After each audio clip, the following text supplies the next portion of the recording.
Bismillahirrahmanirrahim. Assalamualaikum warahmatullahi wabarakatuh. Perkenalkan, nama saya Andi Abdul Hamid, NIM 200301501012, kelas PJKR-C, Fakultas Ilmu Keolahragaan UNM 2020. Di sini saya akan memaparkan materi tentang klasifikasi respon motorik dan klasifikasi kawasan psikomotorik. Belajar motorik terdiri dari karakteristik yaitu belajar motorik merupakan suatu proses. Kedua, belajar motorik adalah hasil latihan. Ketiga, kapabilitas bereaksi merupakan hasil belajar motorik. Keempat, hasil belajar motorik relatif permanen. 5. Belajar motorik dapat menimbulkan efek negatif.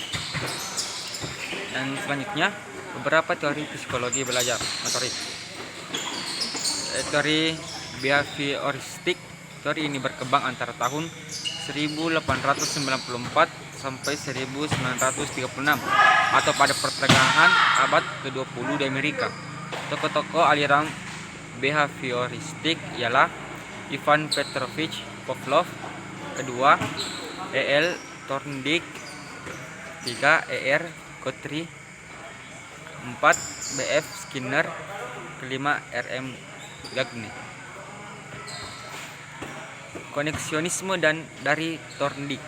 Menurut teori ini, belajar pada hewan dan manusia pada dasarnya berlangsung menurut prinsip yang sama. Selanjutnya, dasar terjadinya belajar adalah terjadinya pembentukan asosiasi bond connection antara kesan panca indera sense introspection dengan kecenderungan untuk bertindak impulse to action. Hukum-hukum belajar primer adalah hukum-hukum belajar primer oleh Thorndike meliputi hukum kesiapan, hukum latihan, hukum efek, dan konsep transfer of training. Classic conditioning oleh Pavlov. Eksperimen yang dilakukan Pavlov mengenai berfungsinya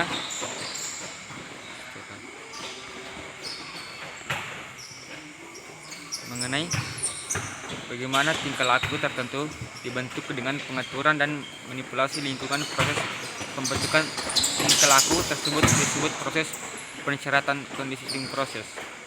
Overall conditioning dari Skinner. Seperti Pavlov dan Watson, Skinner juga memikirkan perilaku sebagai hubungan antar pasangan dan respons. Teori dikembangkan dengan melakukan percobaan pada tikus yang dimasukkan kotak dan dipasang pengungkit, sehingga apabila pengungkit tersebut ditekan maka akan mengeluarkan makanan. Berdasarkan hasil percobaan tersebut, Skinner adanya dua macam, yaitu respon dan respons, operan respons.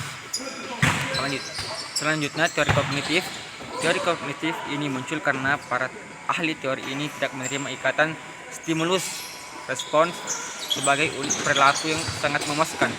Pertama, teori Gestalt dikembangkan Kafka 1935, Kohler 1925, 1947,